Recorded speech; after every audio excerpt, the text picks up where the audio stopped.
I built stairs down into the cavern under my base, and then I realized something. It's empty. I built stairs to nothing. So after I get some supplies from the nether, we're going to work on changing that. I also have a couple of pretty scary Reddit stories that might keep me awake tonight. Without further ado, let's go ahead and get started on those.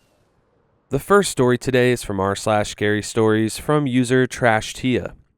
It's been a year since our town's adults disappeared, and everyone thinks it was me. I was screaming at Mom when she exploded. 1 minute, she was completely in control of the argument, shooting me the mother of all glares across the dining room table, and the next she was dripping from my face like congealed spaghetti sauce. Her voice was still alive in my ears, even with her staining my cheeks. Dripping from my lashes, I could taste her in my mouth. "You're a child," Mom's voice echoed in my mind.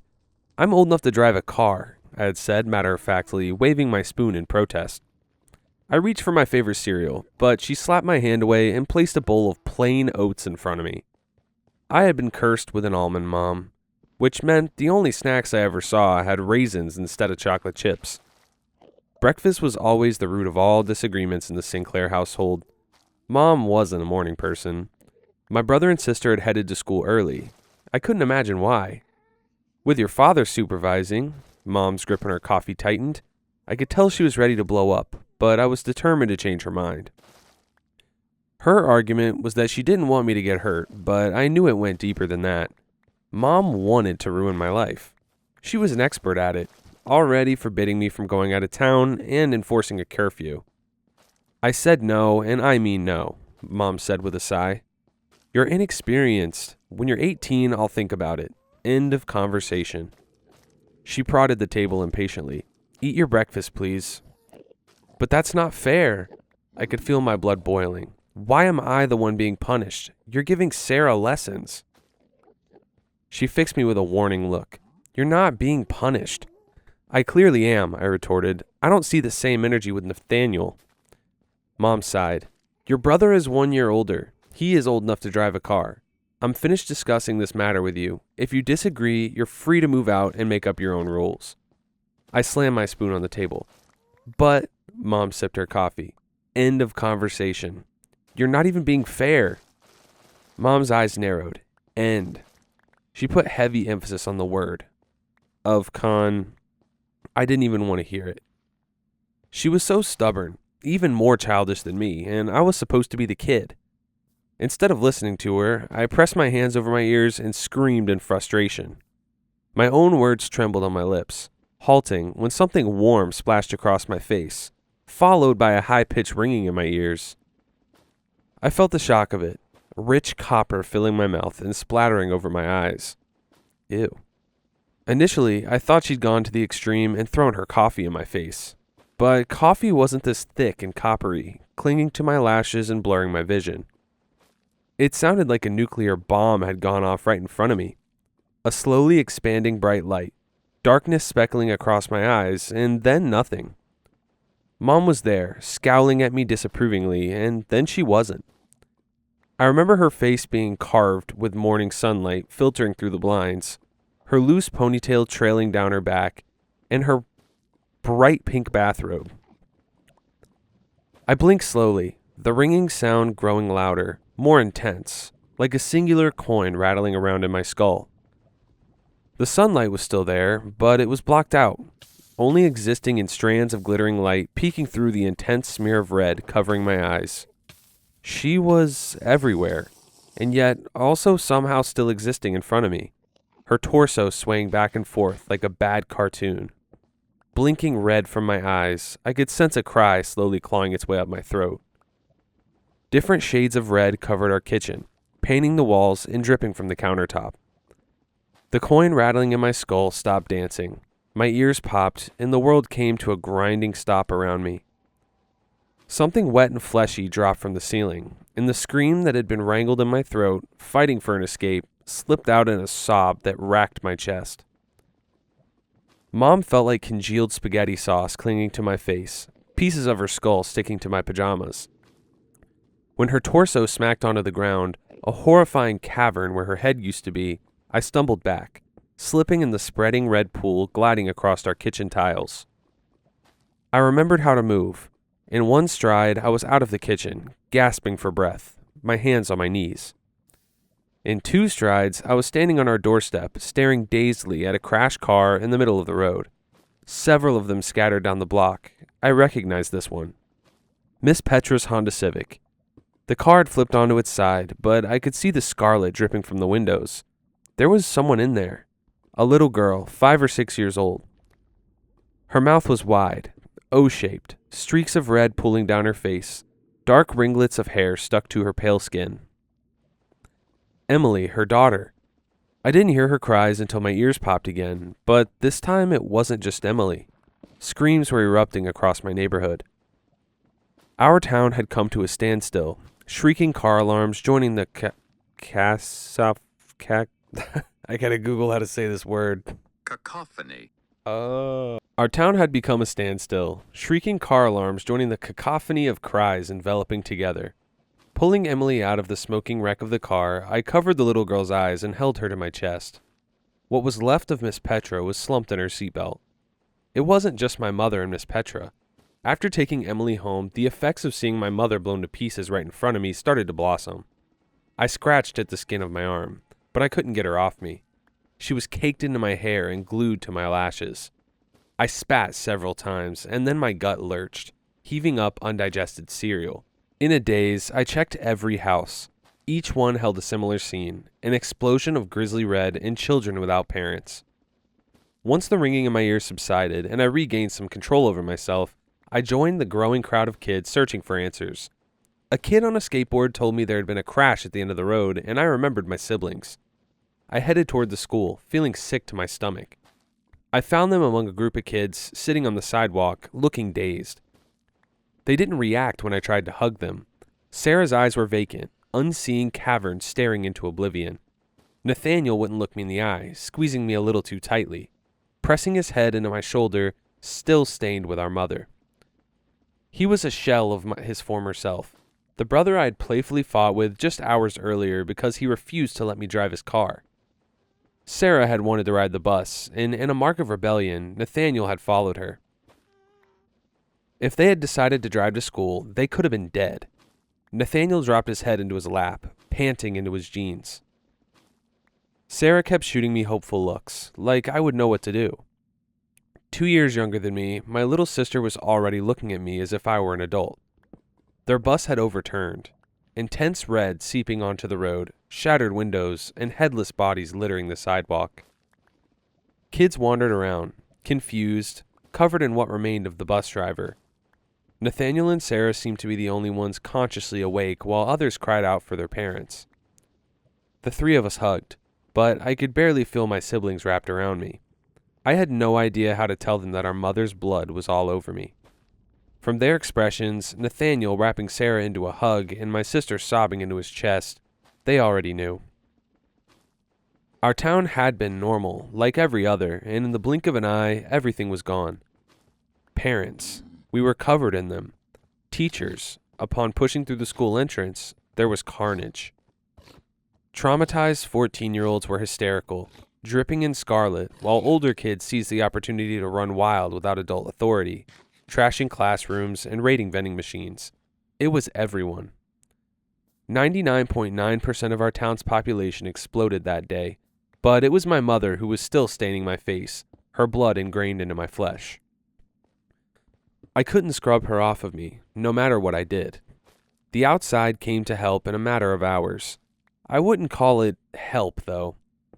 According to the outside, we were a town going through an unprecedented event, which meant a quarantine cutting us off from the outside world. After briefing us in the school auditorium, we were told not to panic, and that help was coming. Spoiler alert, they were scared of us and what they thought was a contagion, so that so-called help didn't exist. That left babies without mothers, the preschoolers without parental figures, and an entire school of teenagers to fend for themselves. You would think a group of kids would like to know what to do in a town-wide apocalypse, right? Especially when we had been abandoned by the outside world. In the first few weeks, we went kind of insane. Lord of the Flies insane. If you were vocal, you became a leader. And that meant the popular kids started to take control. taking advantage of kids with no family and nothing to lose, and recruiting them into gangs. Thankfully, that stopped when help did eventually come. Several drones were sent into our quarantine zone 1 month into the town-wide lockdown. They brought boxes full of medical supplies, food, electronics, despite them turning off the internet 2 months later due to a breach in security. Wendy Carmichael had made a now-deleted Reddit post entitled, "We Are Trapped, the story of my town under quarantine." Wendy quickly became an outsider after we were forced to hand over all of our electronics. There were also instructions on building a community in unprecedented times. We were told to elect a leader, a spokesperson who would make the rules. Gracie Lockhart became that person. She was the only one who wanted to run, and I guess everyone was scared of her because her now dead father happened to be mayor. Still though, kids wanted someone to look up to, someone to tell them what to do and give them a sense of purpose. Rules were put into place and everyone over the age of 13 was given a job, whether that was a cook at a university where meals were served or stuck in the preschool with the kids. In the first month, I was a delivery girl. When the electronics were still working, kids used all that pent-up frustration and trauma on shopping. So I would wake up at 5 a.m. every day, bike to the barriers standing between our town and the outside world, and pick up the growing mountain of Amazon packages dumped on our side. I enjoyed my time as a delivery girl. I used it as a distraction from thinking about Mom's death. I barely saw my brother and sister, apart from at night. The three of us had taken up residence in a random house we'd found. Sarah liked the swimming pool, but we chose it because it was far away from our parents. Sarah's job was at the kindergarten, which she hated with a passion, while Nathaniel was an unwilling member of the research committee. Not exactly a job that helped us, but Gracie and her carefully chosen counsel, who were just literally her friends, forced my brother and several others to scour the town and find out how this happened. Nathaniel said it was just an excuse for the popular kids to slack off. We already had a scientific explanation presented to us by the CDC themselves. It was a contagion that worked like spontaneous human combustion and seemed to be leaving children alone.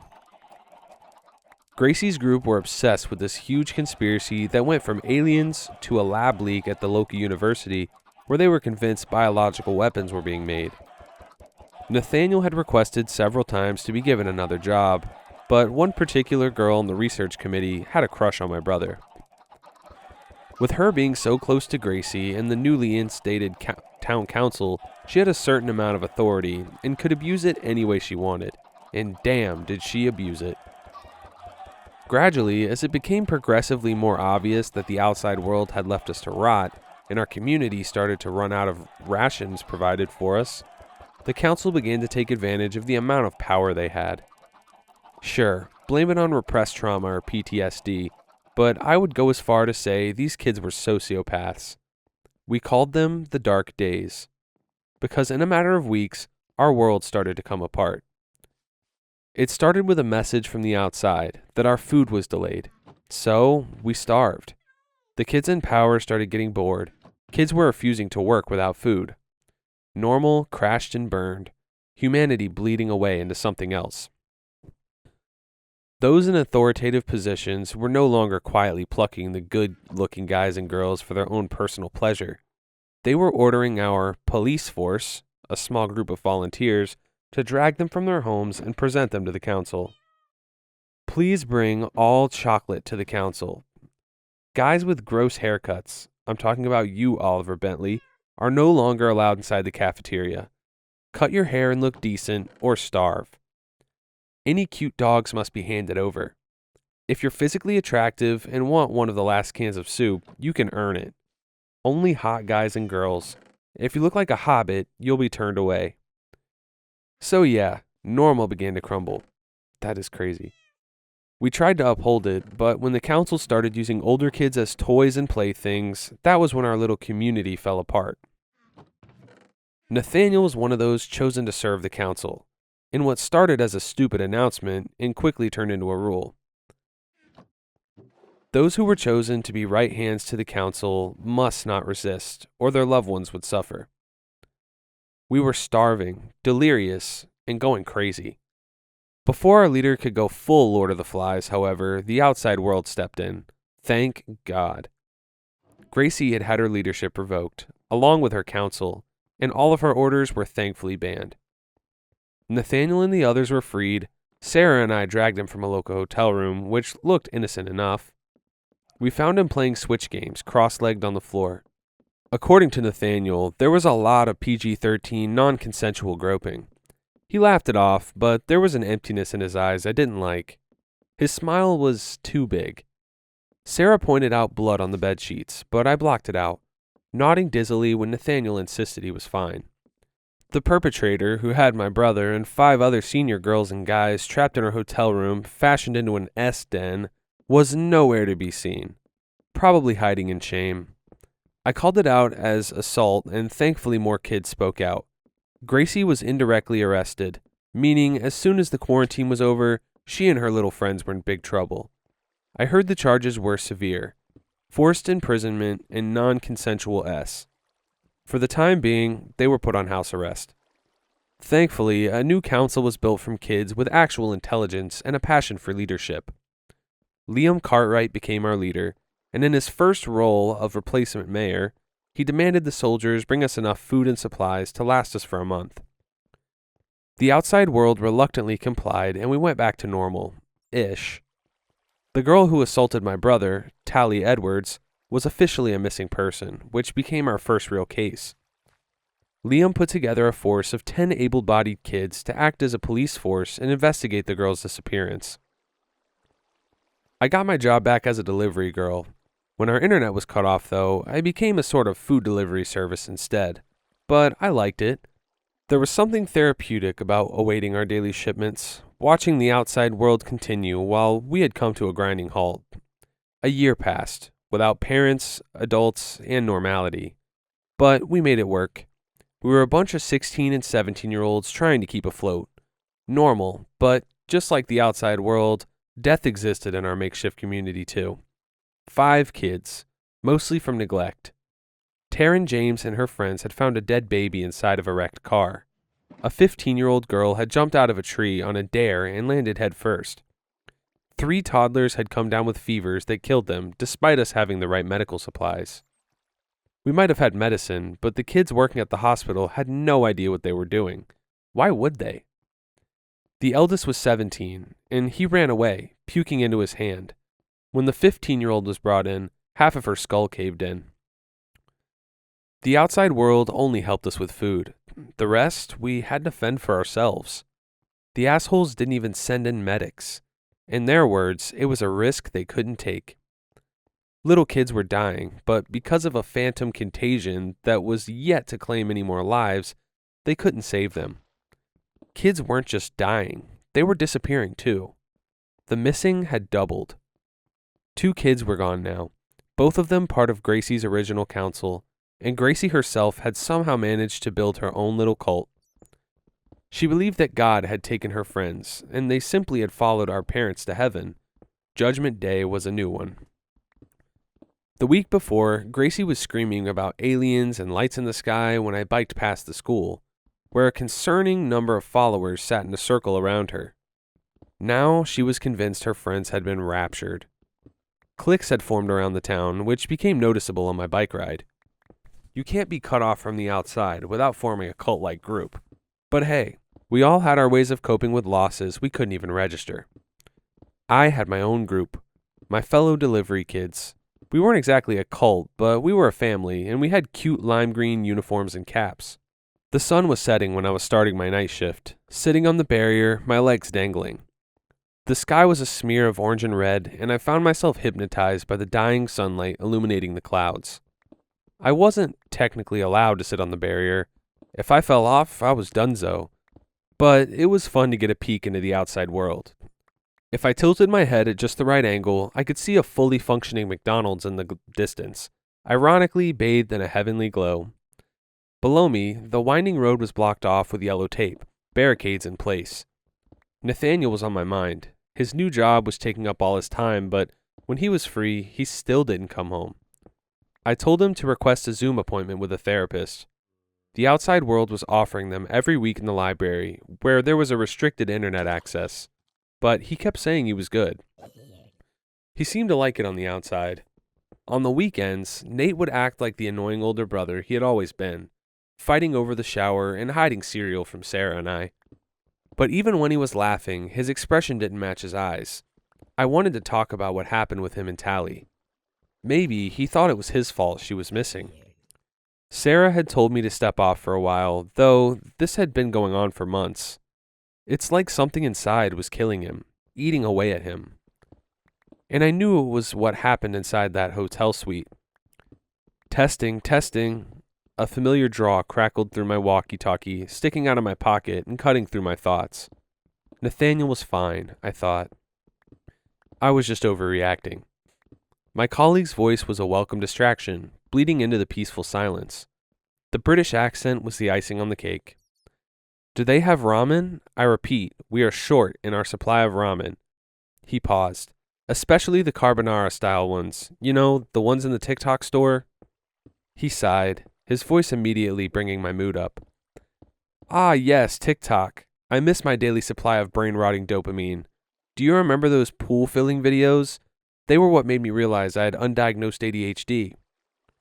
Jude Lightwood was an unlikely friend. I barely knew him before the quarantine, and now I knew his deepest, darkest secrets he spilled to me during our night shift awaiting our weekly delivery. Jude took the other side of town, while I took the main entrance. We spent most of our time talking on the talkies, or in his case, giving me his entire life story. Still though, nothing beats staying up until the early hours of the morning, watching the first flicker of dawn appear in the sky. Listening to him half deliriously reenact the entire first season of Breaking Bad from memory. Yes, even with the voices. I missed a delivery once because I was almost on the edge of hysterics, laughing at his Jesse Pinkman impression, which was to a freaking T. Pulling out my talkie, I pressed the button, swinging my legs in midair. You do know they're MREs, right? I don't think we have a choice. We'll be lucky to get rice and chicken, I paused. Also, you don't seem like the type of guy who used to go on TikTok. He wasn't. Before the disaster, Jude spent most of his time in the school library. He was known for a side hustle, selling candy to seniors. He started as a British exchange student who nobody could really understand, and quickly rose up in the social hierarchy due to his accent. I only knew him from English class. When our teacher had asked him what the capital of Australia was, and Jude, half asleep, had responded with, "Huh? New Zealand?" He was officially New Zealand to me, until he formally introduced himself on my second day on the job, offering me coffee and spilling it all over himself.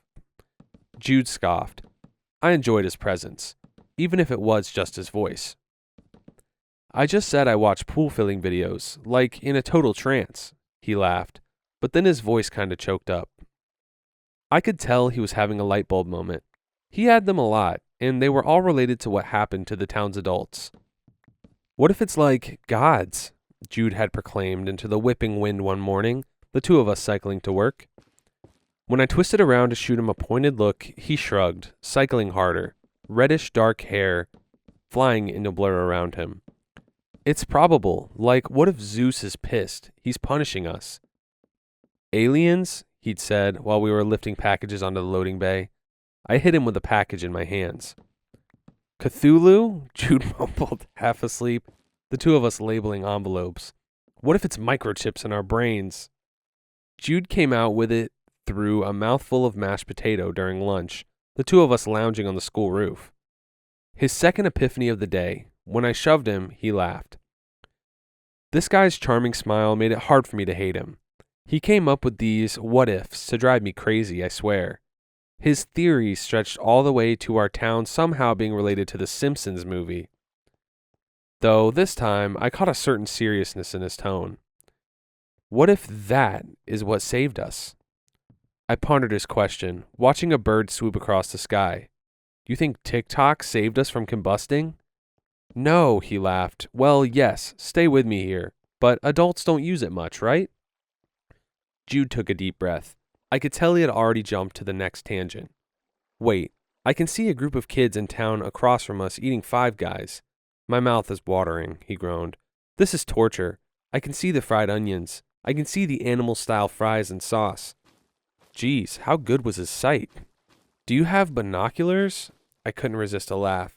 No, yes, maybe. I'm just borrowing them.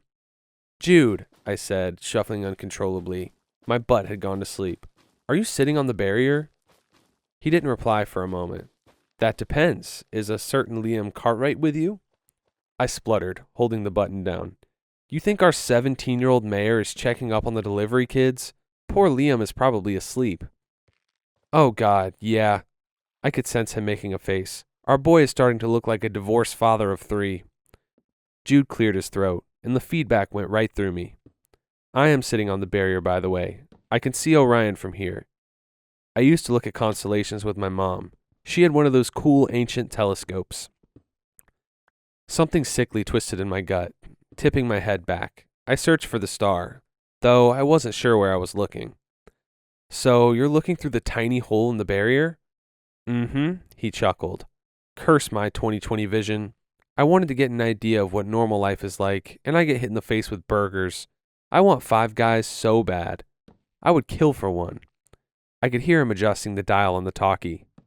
Did you know some people, desperate enough, would kill for takeout? There was a pause, and I heard his slight intake of breath, his shuffling crackling into interference. I didn't even have to reply. Jude never stopped talking. Don't you think this is kinda cool? Apart from the whole, end of the world, dystopian, only our town thing? I could see my breath dancing in front of me and zipped up my jacket, responding in a gasp. Freezing our asses off waiting for mediocre meals? No, like what we're doing.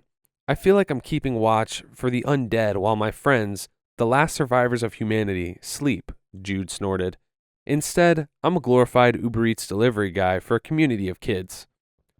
You enjoy it, though, I said through a yawn, rubbing my hands together. The early November chill was already seeping into my bones. He responded in a hum. It's aight. Jude sighed, leaving us both in a peaceful silence. How did you get on the barrier, Rhea? His question took me off guard, an ice-cold shiver rippling down my spine. What? Well, I have Ben to give me a hand to climb up. Even if he sleeps all the way through his shift, his bulky legs make up for it. But you're alone, so how exactly are you getting up there?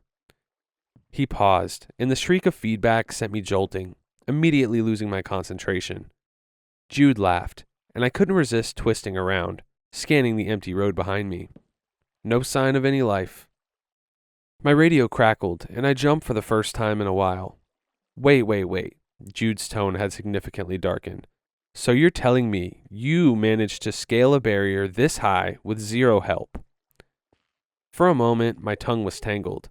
I stand on crates, I said, obviously. Jude hummed. Sounds like bullshit, Rhea.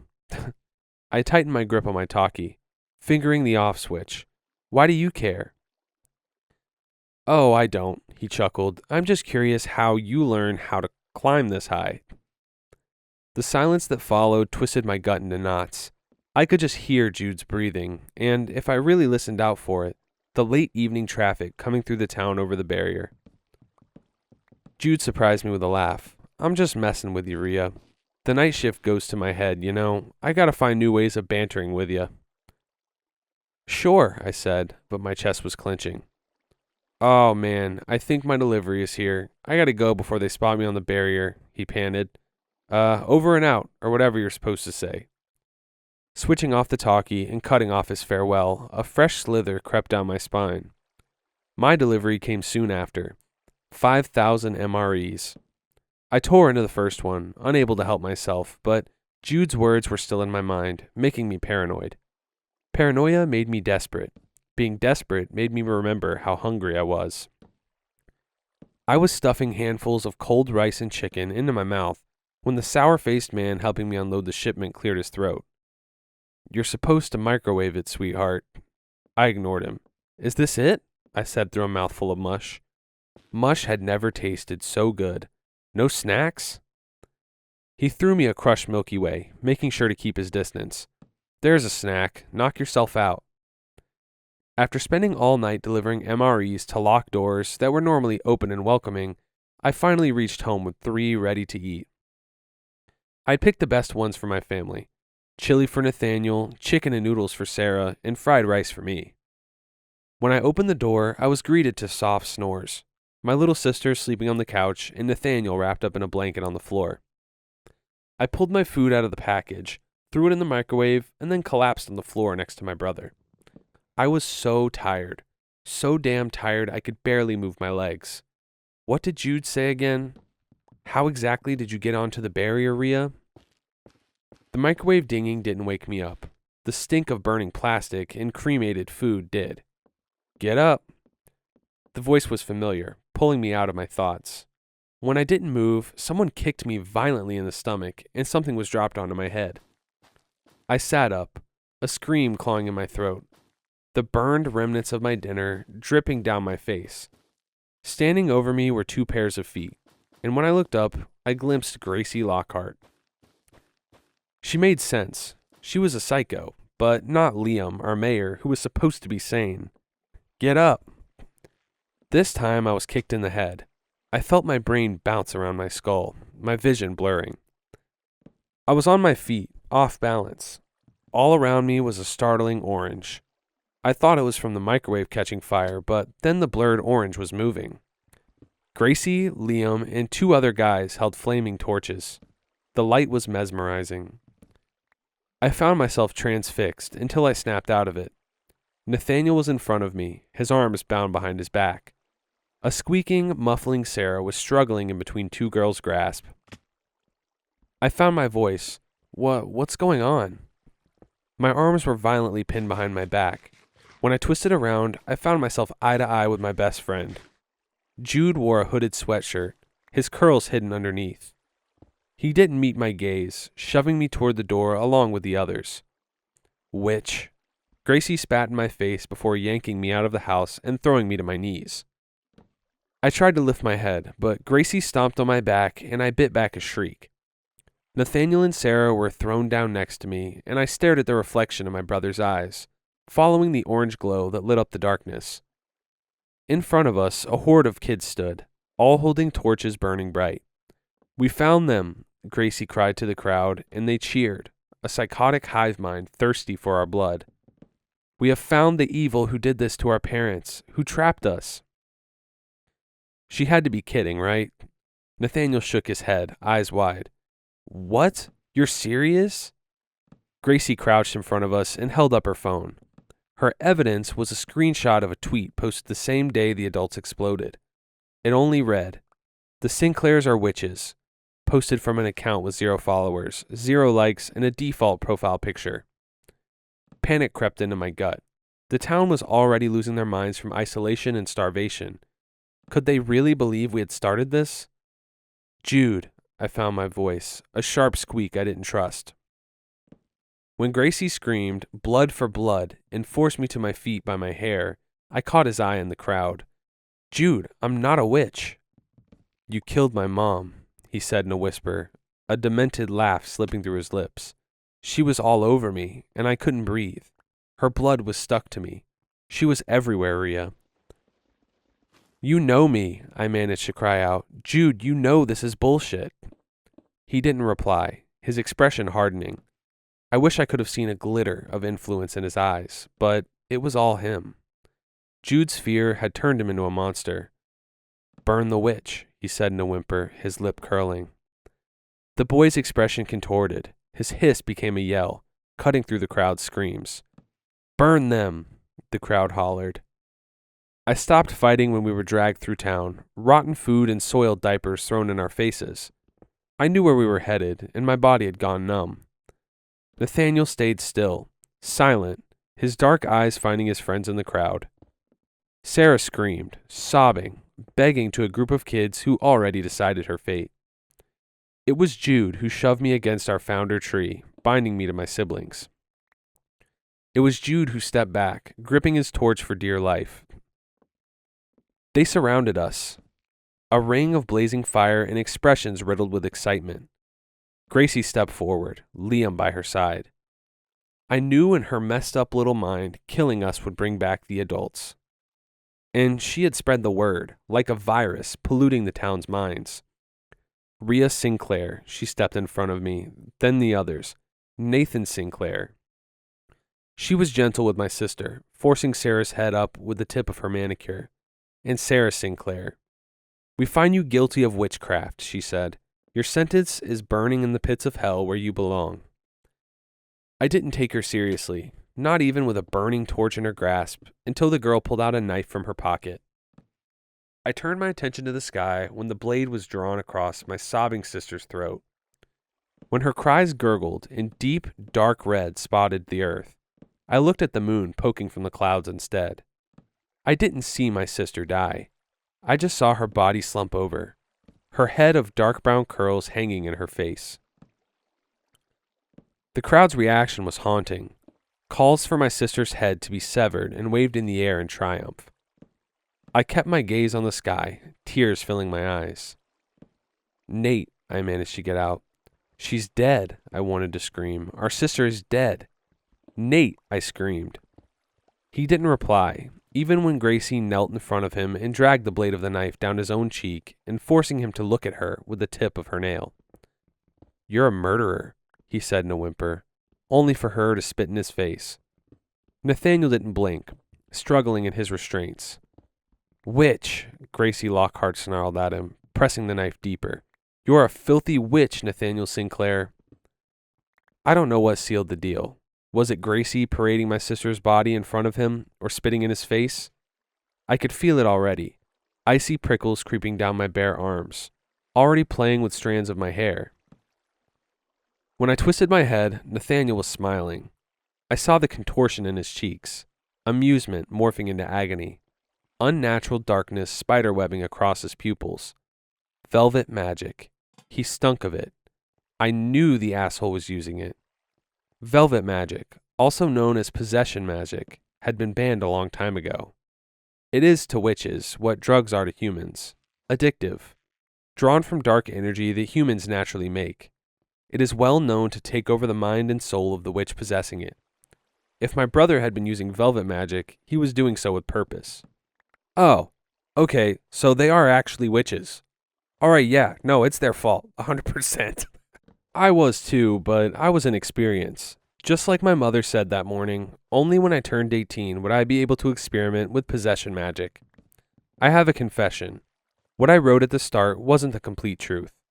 Yes, I did scream at my mother. How was I supposed to know screw off and die would actually work? And more so, how would I know it would take out half of the town? Nathaniel was our family witch. Why was he using velvet magic in the first place? I'd secretly been tearing myself apart for a year over my magic being the cause of our town-wide disaster. Was I wrong? Did he kill the adults? I should have been horrified when Gracie's brain started to leak out of her ears. Except she murdered my sister and had bound me to a tree, led a government that assaulted my brother. The girl squeaked, slamming her hand over her mouth, smearing red dripping down her face. Nate, I shot him a look, but I don't think he saw it. Nathaniel just saw our little sister's dead body. I lost my breath when, with a single flick of his finger behind his back, Gracie's head was splitting apart, her delighted grin twisting into horror. She didn't even get to feel it, a mercy I knew the bitch didn't deserve. When a chunk of the girl's skull landed on the ground, lips still split into a grotesque skeletal grin, the crowd went silent. Before, screams. Gracie's body hit the ground and then caught a light, flames dancing across her skin. Without a word, Nathaniel calmly pulled apart his restraints, and with a single jerk of his wrist, an agonizing scream escaping his lips, his eyes filled with black, sent the crowd flying several feet. I watched kids thrown back, helpless dolls caught in an invisible wind. One boy slammed into a tree, his body crumpling. A girl bisected on a wire fence. I didn't realize how powerful my brother really was. I should have cared about them, cared that they were dying, hurting, but they had murdered my sister. When Nate dropped his hands, his gaze found mine, and he opened his mouth, but his words were drowned out by mechanical shrieking from above us. Looking up, a helicopter was hovering, and I remembered my mom's words. Do not draw attention to yourselves, do you hear me? Her words echoed in my mind when another helicopter appeared. These are bad people, Rhea. Bad witches looking for us. And if they find us, they'll kill us. Our entire coven in this town. They'll burn it to the ground. Nathaniel ignored the presence in the sky, wrapping his arms around me, squeezing me into a hug. The darkness in his eyes, spiderwebbing across his face, was something else. Velvet magic. He was consumed by it, drowning darkness. But I didn't hate it. If he was going to avenge Sarah, then so be it. 1,500, Nate whispered into my shoulder before pulling away. His breath's heavy. 1,500. His voice contorted into a giggle, which wasn't my brother's. Mom taught us about possession magic. It converts witches, filling their minds with dark influence. But I wanted it to fill him. If he was going to save our sister. Blood for blood. Before I could respond, rough hands were on my bindings, tugging them apart. Come on, a voice hissed out. But I was watching my brother scoop Sarah's body into his arms. Are you stupid? Do you really want to hang around and let yourself be caught? I was dizzy, dragged by a shadow I fought against, but I was too weak, my magic rolling right off of him. They're rounding up witches, idiot. The shadow's voice bled into one I knew. Jude. Immediately, I twisted around, aiming a kick to his face, which he easily dodged, grabbing my shoulders. I glimpsed that exact same flicker of darkness in his eyes. Velvet magic. The asshole was one of us, hiding in plain sight, and didn't save my sister. In fact, the bastard watched. He dragged me back, pulling me into a clearing when the crowd started screaming, this time led by Liam. Nathaniel had killed at least 10 kids. When I risked a look, my brother was carrying my sister away, unfazed by the yells from above, telling him to stay where he was. When sparks of dazzling purple hit the ground like fireworks, I realized the people shooting at us were not human. Witches. Jude's lips latched to my ear, his breath ice cold. Your idiot brother just gave them a reason to start hunting us down, and the Sinclairs are at the top of their list. So if I were you, he spoke through gritted teeth, I would start running. Okay, so I wish that I could forget that I read that story so I could read it again. That was really good, and I seriously, I want to be notified when there's a part 2 of this out. Trash Tia never fails to deliver. The next story is from r/scary stories from user 1001 Nights. The psychopomp. Jane's ability to escort the souls of the recently dead to where they needed to go kicked in as soon as she hit puberty, which, coincidentally or not, happened around the same time her father died. Jane was actually with him when it happened. One minute, Dad was parking the car, then telling her to run ahead. He's feeling a bit off. He'll catch up in a second. The next, he tumbled out of the car and spilled onto the pavement, clutching his heart. And then, the next minute, Jane was holding his hand, walking with him in a wide gray wasteland, walking towards a still lake. They both stayed quiet. There didn't seem to be much to say. She watched him get into the boat and waved goodbye. He nervously twitched his arm in response. The ancients never lied. We just stopped listening. Jane returned home as the boat drifted off out of sight. Dad's body was motionless on the pavement. They had just returned from soccer. Jane remembered how chilly the winds were against her bare legs. She saw Mom run out, her mouth twisted open. She could hear her crying out. Dad was just the first. Fortunately, Jane was only the psychopomp for those who died in her vicinity. But even so, she seemed to be quite busy. Grandmother, Dad's mother, didn't outlive her son for very long. Jane still remembers the walk towards the lake with her, holding her hand, which was now young and smooth-skinned and strong. Her eyes glowing with happiness in the gray light. Jane understood that grandmother was happy to see her son, and she wasn't confused and bewildered like poor Dad had been. But that made Jane feel sad too. It didn't feel right, to be so happy to be dead. But who was she to say so? Grandmother almost ran to the boat, which was waiting for her, barely remembering to look around to Jane, who felt quite left out, standing on the shore by herself. After that, it was Sadie. Jane had crushed on Sadie, like most other kids on the block. Sadie had long golden red hair and very sparkly eyes, and she was very friendly too. Not stuck up and not too good to talk to her, like the most popular and pretty girls were. They saw each other all the time, and Jane wasn't sure if they were friends or not, but She knew if someone asked Sadie, she would say they were friends, but then Sadie would say she was friends with everyone, and she'd be right. Anyway, it was a hit and run. She was lying all twisted up and bloody on the pavement right outside Jane's house. But it wasn't like when Jane's dad had died on the pavement. It was a million times worse. Jane held Sadie's hand firmly because Sadie wanted to get away. She wanted to walk away from the gray wasteland, right back into her home, but of course she couldn't. Then she realized she couldn't, and she opened her mouth and screamed, howled and screamed into the gray winds, her pretty face already crushed from the accident, distorting even more. And Jane held her hand and waited for the moment to pass, for Sadie to get into the boat and leave. The moment passed. Sadie stopped howling into the grayness, hugged Jane, and got into the boat. Her hair still looking golden red, even in the gray dimness. And Jabe could see it for a very long time. After she stopped seeing it, she returned home, where there was no Sadie to try and hang around. Years passed. Jane kept doing what she had to do. Friends, family, passerby, neighbors.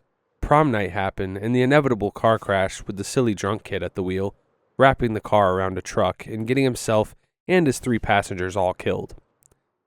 The girls' beautiful shiny dresses all splattered with blood. They didn't all die at once. Jane took them across the gray wasteland 2 by 2. Bonnie, who was in Spanish and math with her in school, and the other guy who was new to town, she didn't know his name, holding their hands firmly. And then she came back for the other 2. Bonnie called out for her mom as Jane walked away, and Jane thought she was probably confused by the crash, or maybe not. The other girl, Carla, she lashed out at her prom date, the drunk driver, shrieking at him for killing them and tried to scratch him up with her gorgeous, shiny, hard-lacquered nails. She had sparkling gemstones in her nails, and Jane thought it must have hurt when she dragged them across the drunk boy's face, but of course, it didn't. He was quite dead by then, and Carla saw she couldn't hurt him and it was useless, and stopped trying. Jane held her hand and felt the hard, scratchy, pointed nails dig into her palms, but they left no mark, because Carla, by then, was quite dead too.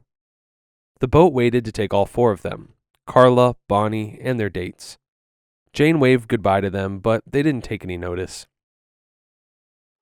One time, a few years later, she was in another neighborhood, not her own, and something went wrong. People were angry, upset, and shouting.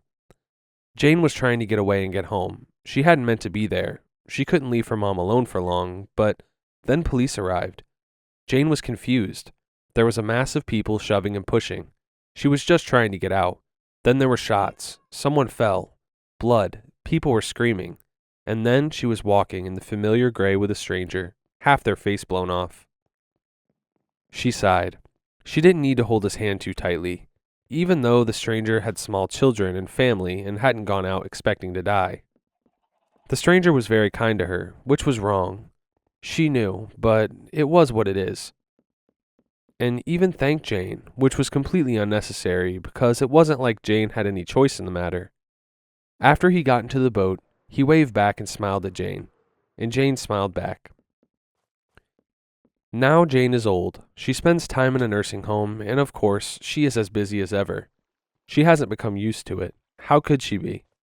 But she does wonder, who will take her when her time, not too long now, comes? Who will hold her hand in the dim grayness and guide her towards the lake? She looks at her friends, their gentle, fallen, kind, confused faces. At the aides and nurses, so bright and bustling, so tired and annoyed, and wonders. She hopes it couldn't be Clara, complaining Clara, they called her, and it had better not be Louisa, who steals from them. Of that they are all sure. Also, she's not particularly gentle or kind. No, she would be a terrible psychopomp. Jane hopes she will have the pleasure of escorting Louisa herself, although that is unlikely since she's only 22. Soon, Jane will find out. Wow, what a wild power to have. Man, who would want that power of escorting people into the afterlife? Jeez, yeah, what a heavy task to be burdened with.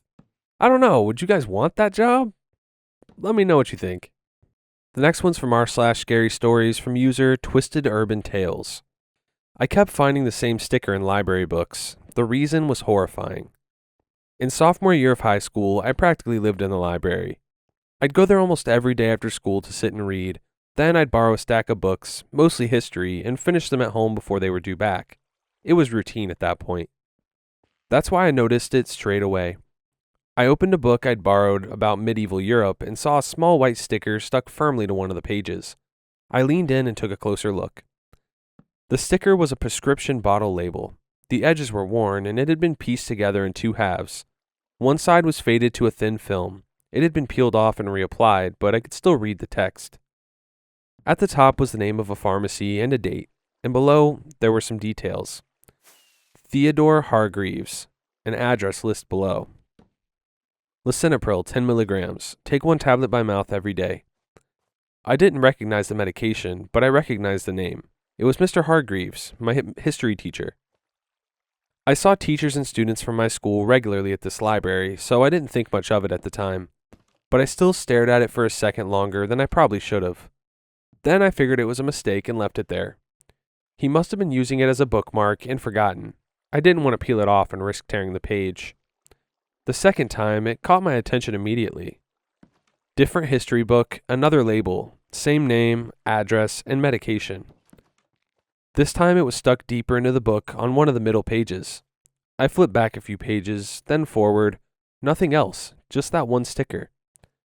I remember thinking it was a strange thing to use as a bookmark. By the 4th or 5th time, it stopped feeling like a coincidence. Always the same sticker with his name stuck on a random page. I went to the library one morning to return a book, before I'd normally go after school, and saw him there. He was exactly the same as he was in class, friendly and relaxed. "Good to see you're reading," he said with a smile. I greeted him and we made some small talk. I almost mentioned seeing the labels, but then I stopped myself. Something made me feel like I wasn't supposed to. At the end of our conversation, I just smiled and left. A few afternoons later, I was back in the library. I went to the history section and plucked a book off the shelf, flipping it open without thinking. Sure enough, there it was again. Mr. Hargreaves, prescription label, pressed flat on one of the pages. Just then, a voice snapped me out of my trance. "Hey, how's it going?" I looked up. My friend Matt was standing in front of me, hands in his pockets. Matt didn't come here often. He lived further out, on the edge of town. "I didn't know you even knew where the library was," I remarked. "Ha ha, very funny. I was nearby." We talked for a bit, and then I held up the book slightly. "Look at this. I keep finding Mr. Hargreaves' stickers in these books." He stepped closer and scanned the text. A messenger asked for help from nearby towns. I tapped on the label below it, pressed flat against the page. Matt leaned in and squinted as he read the details on the faded sticker. He lives a few streets away from me. Who knew? "Why would he be putting these in library books?" I asked. Matt shrugged. Probably just uses whatever's lying around as a bookmark." "That's what I thought the first time," I said. I plucked 2 more books off the shelf nearby that I'd put back a while ago, which I remembered seeing the stickers in. He keeps putting them in books. I reached for a book about wars. Took a moment to find the label, but I knew roughly where it was. Many families were trapped as supplies began to run out. I ran my finger across the label below it. Then I put it back on the shelf and opened the 3rd book. A few managed to escape, though most were. Underneath was the label again, in a chapter about famine. He glanced at it, then back at me, looking mildly amused. Maybe he's just weird. After Matt left that afternoon, I sat at a table with the books I'd taken from the shelf laid out in front of me. I frowned, then shook it off and closed the books, carrying them back to the shelf. A few months passed. I still saw the labels in books every now and then, but I stopped paying much attention to them. I didn't think about them again until I was talking to Matt at school one afternoon, leaning against the lockers while people moved around us between classes. "You know those labels you were talking about?" He smirked slightly. "Yeah?" "I walk past that house all the time," he said. "Ever since I found out that's Hargreaves' address, I can't not notice it. Weird knowing a teacher lives that close to me." I shrugged. They have to live somewhere. Then a pause as he glanced down the hallway. "I've heard stuff from inside a few times when I walk past." I raised an eyebrow. What kind of stuff? He frowned, like he was trying to decide if it even sounded strange out loud. Like one night, I heard something scraping, I guess, and once I thought I heard knocking or something, but like from inside of his door. He made a small motion with his hand, tapping against the locker beside him. Then there was a brief silence between us. Anyway, he added, straightening up, probably nothing. That afternoon at the library, I found myself thinking about the labels. I pulled out a few books from the history section and started looking for them. As I found them again, one by one, I noticed something concerning for the first time. A line of text above each sticker. A messenger asked for help from nearby towns. Many families were trapped as supplies began to run out. A few managed to escape, though most were. I swallowed and looked in 2 more books. Efforts to seek help from neighboring regions. A group managed to escape though some were. My heart started to race. I put the books down immediately and texted Matt. Hey, can you show me where Hargreaves' house is? I would have just called the police at this point. I feel like that's enough. By the time we got there, it was just starting to get dark. The street was quiet, with a few distant figures occasionally walking past under the streetlights. Mr. Hargreaves' house sat halfway down the road, curtains drawn, no lights on. The same address shown on the prescription labels stuck in the books. Matt slowed beside me, hands in his pockets as he glanced at it. Looks the same as it always does, he shrugged. What do you think you'd find? I didn't respond. I couldn't stop staring at it. We should probably go, he added with a sigh, before he sees teenagers from his school just standing outside his house. That's going to be hard to explain. I nodded slowly. Yeah, you're right. We turned and started walking back the way we came. We'd barely made it a few steps when Matt stopped. I almost walked into him. What? I asked. He didn't answer straight away, just tilted his head slightly, listening. Then I heard it too. A dull, hollow sound. Knock. Then again. Knock. Knock. My heart started racing as Matt turned back toward the house.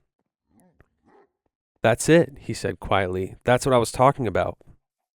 We both stood there for a second, then walked back towards the house. The front porch creaked slightly as we stepped onto it. The sound came again, louder now, from somewhere just beyond the front window.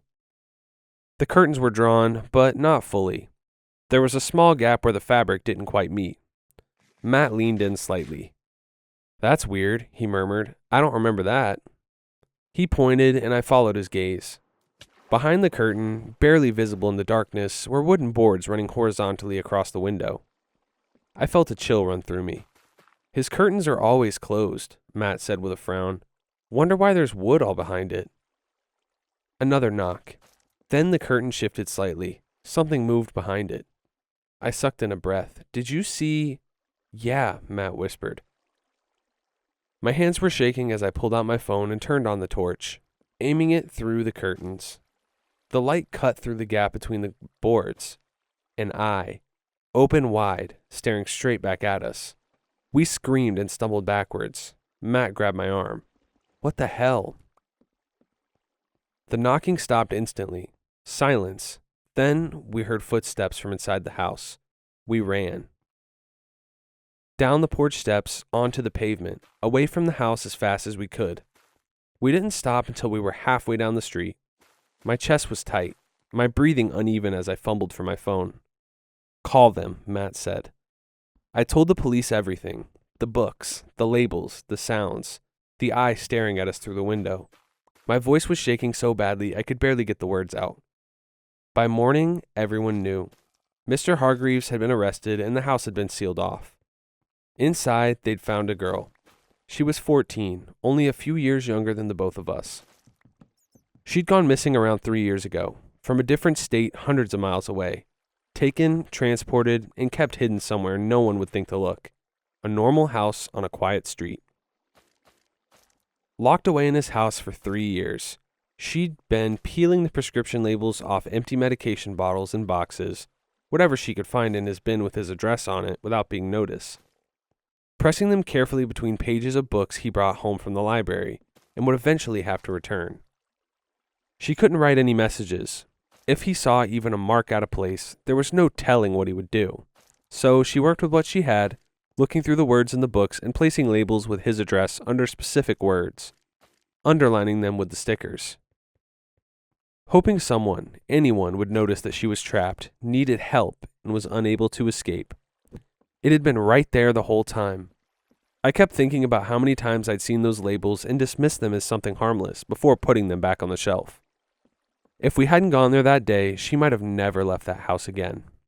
I think the lesson that we can all learn from this one is that something might seem like a small coincidence, but it might not be a coincidence. Might want to check up on it.